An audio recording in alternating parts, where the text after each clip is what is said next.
Hello et bienvenue sur Éclaire ton bise, le podcast qui va t'aider à mettre ton bise en lumière pour atteindre l'équilibre et la vision qui te font vibrer. Je suis Vanessa, maman de jumelles, salariée à temps partiel et mentor business, et j'ai décidé d'accompagner les entrepreneurs à jongler entre leur vie pro et perso sans négliger aucun des deux. Si tu sens aujourd'hui que tu es freiné ou que tu stagnes dans le développement de ton business sans comprendre l'origine du problème, arrête-toi, tu es au bon endroit. On se retrouve aujourd'hui pour aborder un sujet qui est assez courant et une problématique assez répandue sur Instagram. C'est le problème de je ne sais pas comment me présenter, je ne sais pas à quelle fréquence me présenter sur les réseaux sociaux. Alors, tout simplement, moi, ce que je te recommande, c'est de te présenter au minimum une fois par mois, donc au moins une fois en story et au moins une fois en post. Et en général, la question qui revient, c'est mais je me suis déjà présentée, ça va être redondant, comment je peux faire ? Donc l'idée, ça va être de te présenter à chaque fois de manière différente. Donc, j'ai 10 manières à te présenter, de te présenter, tout simplement. Et je vais te les présenter et te donner un peu des exemples pour chacun d'entre eux. Donc la première manière dans laquelle je te propose de te présenter, c'est de développer ton parcours, où tu vas présenter un peu qui tu étais avant de te lancer, ou qui tu étais à l'époque où tu avais le même problème que tes clients idéaux, parce qu'en général, nos clients idéaux, c'est nous il y a quelques temps. Et donc tu vas présenter un peu ton parcours, ce par quoi tu es passé, tes difficultés, ce que tu as mis en place pour rebondir, et tu vas expliquer un peu le cours des événements qui t'a amené à ce qui est aujourd'hui, et ce qui fait qu'aujourd'hui peut-être tu impactes et que tu inspires tes abonnés, tes clients idéaux. La deuxième manière de te présenter, ça va être de présenter tes objectifs. Présenter ses objectifs, c'est une bonne manière à la fois de se présenter, mais aussi de présenter les choses à venir et donc de préparer un peu la vente. Donc ça peut être un très bon moyen de se présenter lorsqu'on est en pré-lancement.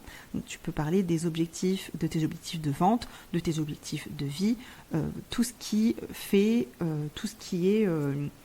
représente les objectifs qui sont importants pour toi à un instant T. Donc par exemple, moi, mes objectifs sur les prochains mois, ça va être d'affiner mon équilibre entre ma vie pro et perso, de générer plus de 40 000 euros de chiffre d'affaires, de vendre X accompagnements d'ici la fin de l'année. En l'occurrence, j'aimerais en vendre encore 5.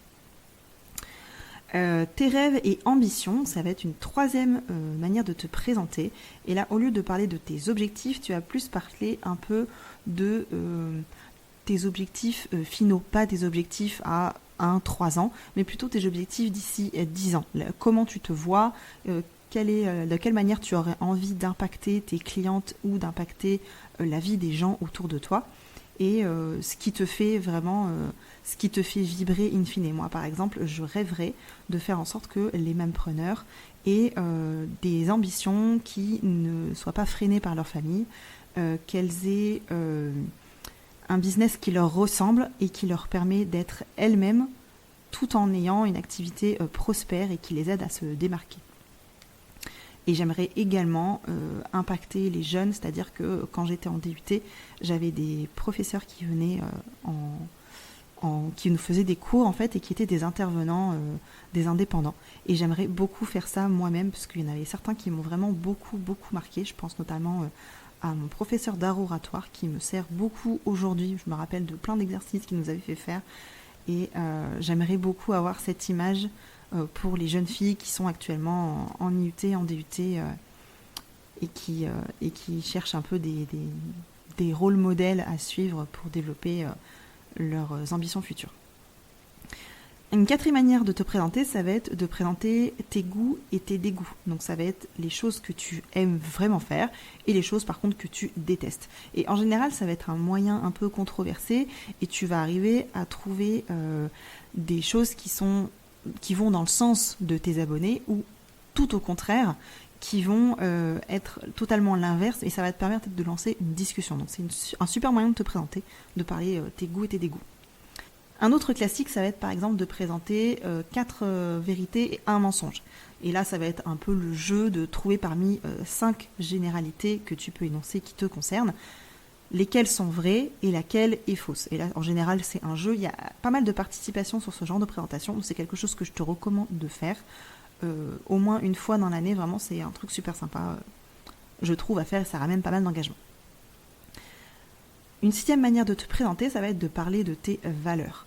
Pourquoi je te propose de parler de tes valeurs ? Tout simplement parce qu'en général, c'est quelque chose qui va aider ton abonné, ton client, ton prospect à se relier à toi, parce que ça va être des valeurs qu'il a aussi en fait. Et on dit bien en général qu'on attire les clients qui nous ressemblent, et pour les valeurs, c'est totalement le cas. Si tu parles de tes valeurs et que tu arrives à accrocher tes clients idéaux, tes prospects, tes abonnés avec ces valeurs-là parce qu'ils ont les mêmes, il y a de fortes chances derrière qu'ils aient envie de travailler avec toi.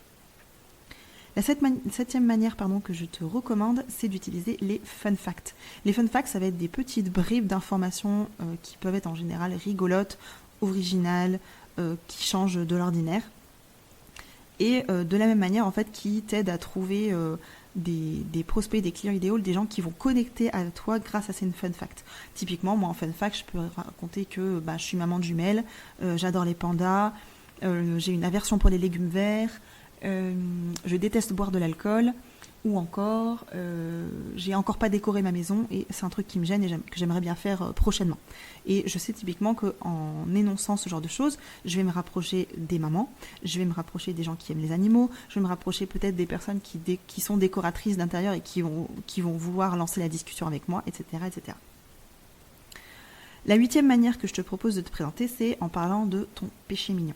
Tout simplement, un péché mignon, qu'est-ce qui est ton petit bonheur, un petit plaisir que tu aimes te faire. Moi, par exemple, quand j'ai une belle victoire en business, j'aime bien aller m'acheter des chocolats. Voilà, je suis fan de chocolat et mon péché mignon, c'est le chocolat. Autant faire un verre d'alcool, un verre de vin ou quoi, c'est pas du tout mon truc. Par contre, tu me présentes un carré de chocolat et là, je ne réponds plus de rien. La 9e manière de te présenter, et là c'est un jeu que j'ai beaucoup fait sur mon compte Instagram et qui a cartonné à chaque fois, c'est présenter ce que tu n'es pas et en profiter pour demander à tes clients ce qu'ils ne sont pas. Et en général, ça donne quelque chose de très très drôle, du genre je suis une personne totalement imbue d'elle-même, je déteste aider les gens, moi ce que je préfère c'est laisser les gens dans leur misère et ne surtout pas les accompagner parce que je préfère qu'ils soient seuls dans leur coin et qu'ils arrêtent de nous casser les bonbons avec leurs ambitions et leurs rêves. Typiquement. C'est assez imagé, mais en général, ça donne une bonne idée. Et d'ailleurs, je reviendrai dans un prochain épisode pourquoi je te recommande vivement, souvent, de travailler tes contraires. Et la 10e et dernière manière que j'ai à te proposer de te présenter sur les réseaux sociaux, c'est la méthode complète. Un peu comme la crêpe, c'est-à-dire que tu vas avoir les crêpes jambon au fromage, les crêpes avec un peu d'œuf, les crêpes avec des champignons. La complète, ça va être celle qui réunit un peu tout. Donc tu vas pouvoir présenter ton parcours, des vérités mensonges, tes valeurs, des fun facts et ce que tu n'es pas en une seule présentation qui va être globale. Et là, en général, ça va plus être un carrousel ou plusieurs slides en story. J'insiste sur le fait que c'est important de te présenter souvent à tes abonnés sur Instagram. Pourquoi ? Parce que des fois, il y a des nouveaux qui arrivent ou des personnes qui sont là depuis longtemps, mais ça leur fait un rappel et ça leur donne une autre vision de toi, de qui tu es, de ce que tu es, de ce que tu aimes faire. Et surtout, ça les permet de se rapprocher de toi autrement que uniquement via le business, c'est-à-dire en parlant de ta personne et pas seulement de tes offres, de tes freebies, de ce que tu as envie de la manière dont tu as envie d'impacter tes gens, de ton contenu éducatif, etc. C'est un moyen d'être toi-même et d'être apprécié pour ça sur ton réseau social favori. Donc je te le recommande vivement. J'espère que ces 10 manières t'ont plu. Tu peux retrouver un résumé à télécharger avec quelques tips dans le lien en bio. Ce genre de petit exercice, c'est exactement ce que j'ai envie de développer dans mon futur programme d'accompagnement de groupe, Les Étincelles. Il sortira courant octobre et j'ai hâte de t'en dévoiler plus. Si tu as envie de plus d'informations dès maintenant, tu peux rejoindre la liste d'attente via le lien en bio. On se retrouve sur Instagram d'ici la semaine prochaine. En attendant, je te souhaite une très douce journée. Bye.